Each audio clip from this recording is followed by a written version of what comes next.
Welcome to Digging Deeper with Backyard Farmer. I'm your host, Kim Todd, and on our program today, we're going to be discussing fire.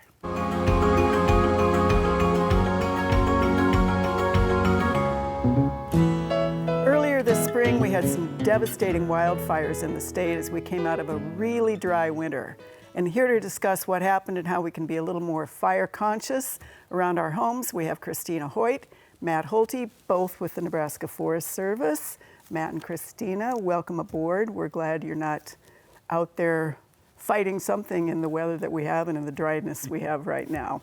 So let's talk first, Matt, about wildfires and what are they? I mean, people know we've had them in Nebraska, but why should they be concerned about it? So Nebraska is typically not really thought of as a fire state. Every 7 to 10 years, we'll have a larger fire season like 2006, 2012, and potentially this year. And really what's driving it right now is we're coming out of a drought, or we're in the middle of a drought over most of the state, and we've had a lot of activity. And Nebraska typically has a spring fire season where everything's still dead and brown and everything. Then we have green up, and then we'll have a late summer fire season, which is where we're starting to get into now. But the spring was very active, and we were already close to what we normally get for acres burnt every year. But really, people in Nebraska are like, oh, it's Nebraska. We don't have a whole lot of fires. We have crop fires, and we have ditch fires. We don't have wildfires like Colorado or Wyoming or California. But we do. They're here as we prove this spring. So what's the difference between a ditch fire and a wildfire? Can a ditch fire be wild? They are. We call anything with a vegetation component a wildfire on our end, but people just don't think of the crop fires and the ditch fires as wildfires. Okay. So it's just kind of changing the mindset is a lot of what we're doing. So with Nebraska Forest Service then, people probably don't put that together either. You're the Forest Service. What do you have to do with fighting fires? So tell us a little bit about what you actually do. So my program oversees the NWCG, the National Wildfire Coordinating Group, training for all the volunteer fire departments in the state. We do have some assistance from the State Fire Marshal's Office and some from Nebraska Emergency Management, but as far as the NWCG classes, that's what we do. And then we also have a single engine air tanker program that we manage the operational side of it. NEMA manages the financial side of it, but we've got air tanker bases all over the state, and we fly that plane on fires, drop retardant, and just another resource for the fire departments. Then we also work with the Fire Marshal's Office as members of the Wildfire Incident Response Assistance Team, and we are very active in the All Hazard Incident Management Team. We've got some division supervisors on there. I'm the IC of the team. We've got a lot of involvement in that sort of stuff as well. So people probably really don't realize what it takes to actually respond to something like a wildfire or even just a regular old fire even. I mean, we hear the trucks in urban areas, that's a whole different ballgame. Yeah, there's a lot of moving parts, and really like when one of those teams gets ordered, our job is to kind of bring a calm to the chaos and just kind of bring it all together. And we're there for relief for the fire departments and to assist them because they're all volunteers. They have lives to go back to and everything. So we try and come in and help manage the incident and get them back to normal as quickly as possible. So challenges, when you think about challenges, and I know before we started on air, we talked a little bit about the difference between forest wildfire and Nebraska wildfire. Yeah, so some of our biggest challenges, one, it's training, teaching people what they should do. And a lot of that's experience-based, but doing the NWCG classes, funding everything in fire, whether it's structural or wildfire, or it's all very expensive. So funding for a lot of these smaller towns is difficult, so assisting with that. And then just the vegetation type we're in, people don't think of us as a fire state, like I mentioned, but like the Marshall Fire in Boulder over New Year's Eve, that's more than capable of happening here. Like they had that running through town, burnt up a Tesla dealership and shut down the whole city of Boulder. That kind of stuff happens here, as we proved this spring with the Road 702 and 739 fires. You know, it will burn through a town. We do need to do that. We need to educate on hazardous fuels reduction. We need to get the training out there and just let people know about our programs so they utilize them quicker and don't waste time. So the wildfires that start here, is it lightning? Is it cigarettes? I mean, is there any sort of It depends. I mean, there's a lot of human caused. You know, there's like 4th of July, there's a lot of fireworks fires, a lot of campers drag chains.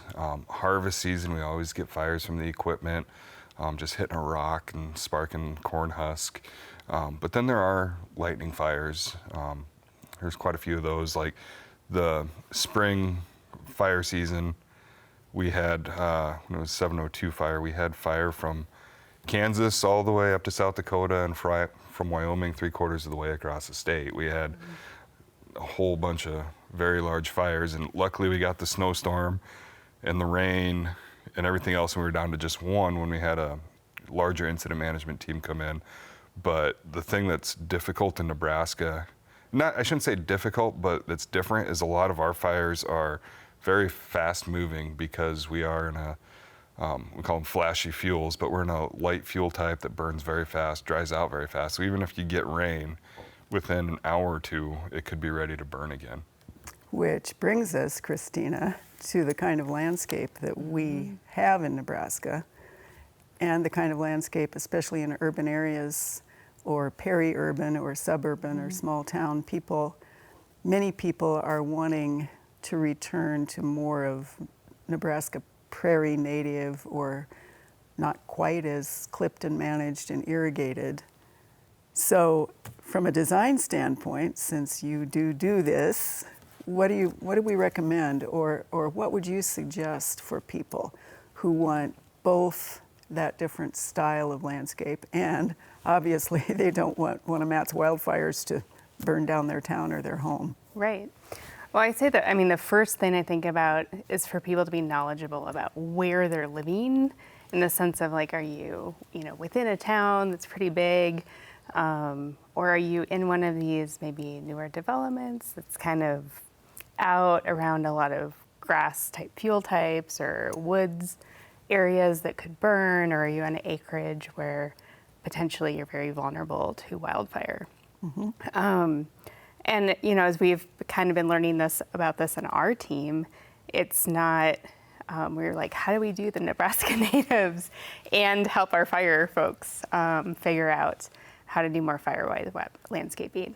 So the biggest thing we think about is, how do you create defensible space? So space that can make sure that fire stays low to the ground and is not climbing up into trees or your structures or other things, and allows people like Matt to be able to get in to your property if they needed to be able to fight more of a structural fire that would be caused by the wildfire.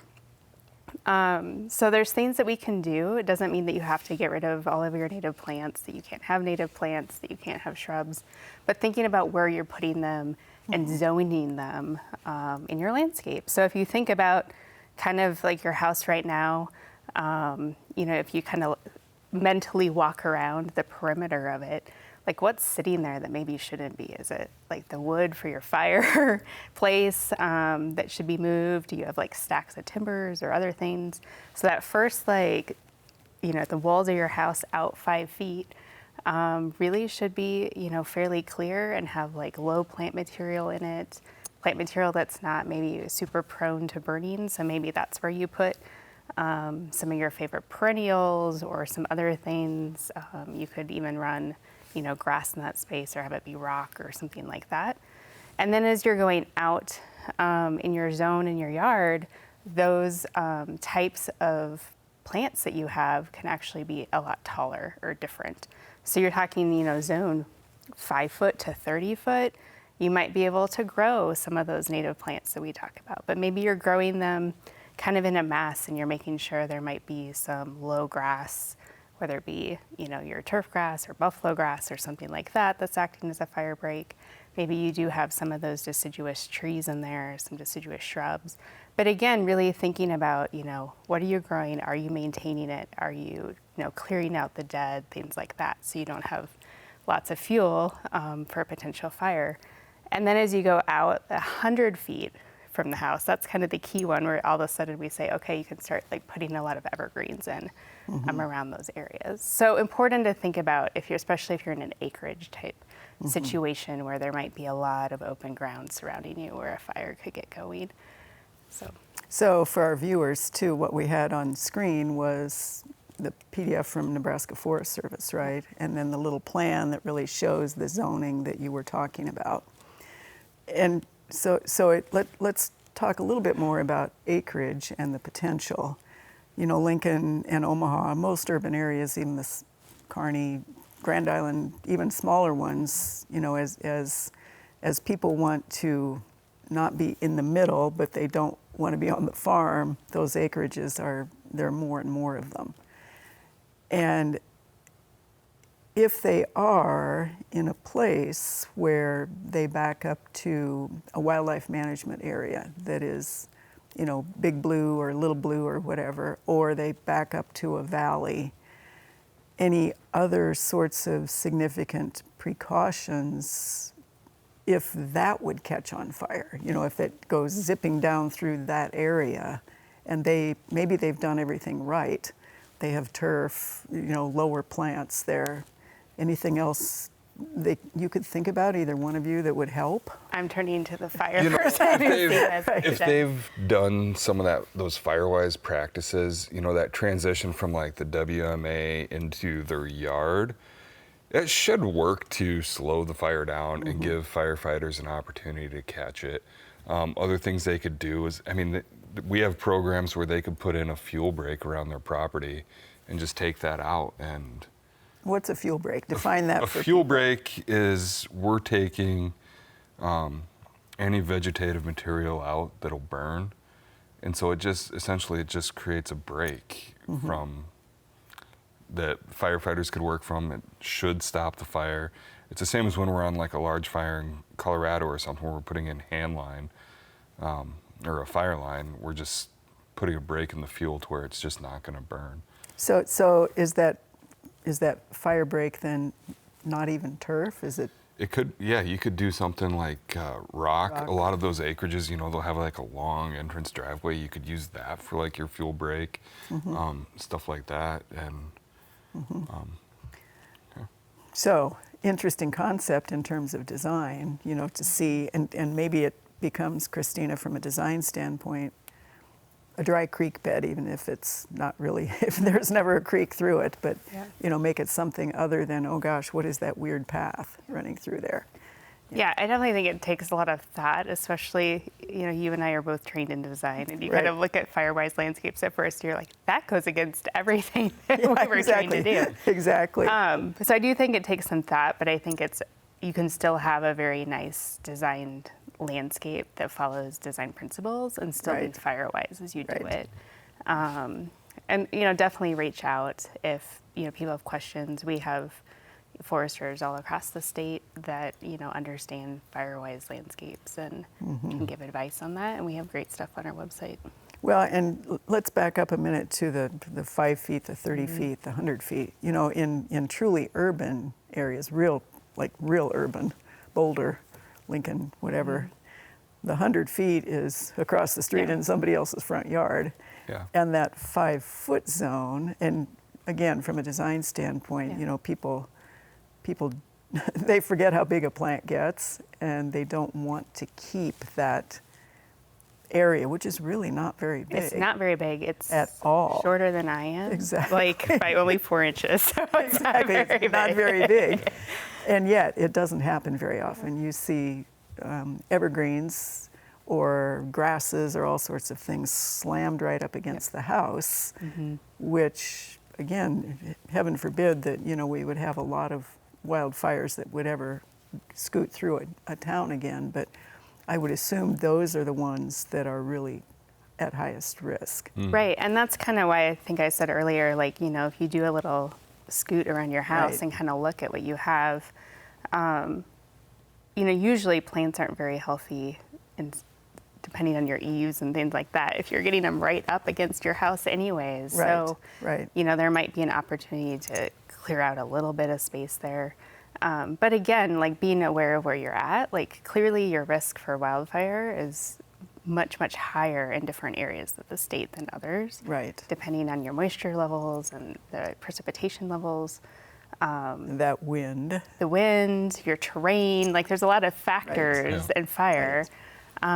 So, the, middle of Lincoln or middle of Omaha might not really having to be thinking about this, but, a community where you might be in a neighborhood on the edge of Scotts Bluff or something like that might really need to be doing some serious thought. The other thing I would say is like, if you're in a neighborhood situation, even at the edge of town, you might be thinking about it in terms of like, what are all your neighbors doing as well to work together to actually create some fuel breaks that, line up. Because if you have one, but your neighbor might not have one, it might not be as helpful. Right. Well, and you mentioned, the difference between Omaha, Scotts Bluff, just the whole diversity of, it's rich in diversity, everything in the state in terms of what happens. Yeah. And yet, probably that break line where you really start to think a little bit more about, okay, we're drier, we're higher, we're windier, the soils are different. Kearney, Grand Island, North Platte. Where are you starting to see Yeah. some things in the state, Matt? We're definitely seeing things move east more than we have in the past. Where we used to see most of the fires was the Pine Ridge and the Panhandle, Wildcat Right. Hills, and then kind of up towards Valentine across that north part. But we had 6,000 acres by Verdigris, and then we had all the stuff at McCook, and then we had 20,000 acres by Broken Bow, and we're definitely seeing it move to the east. That line seems like it's shifting a little bit, and even being in Seward, I'm having to do a lot more watering and yard stuff this year than I have since we've moved here. I'm being said, going back, like the rings around the house that you guys were talking about, where the 100 feet would be in somebody's yard, that's the whole purpose of the Firewise community, is getting the whole community to do that, is because of the Paradise fires in California and Right. that kind of stuff. So it's the whole community working together to have that Firewise mentality going on to prevent that kind of stuff from happening.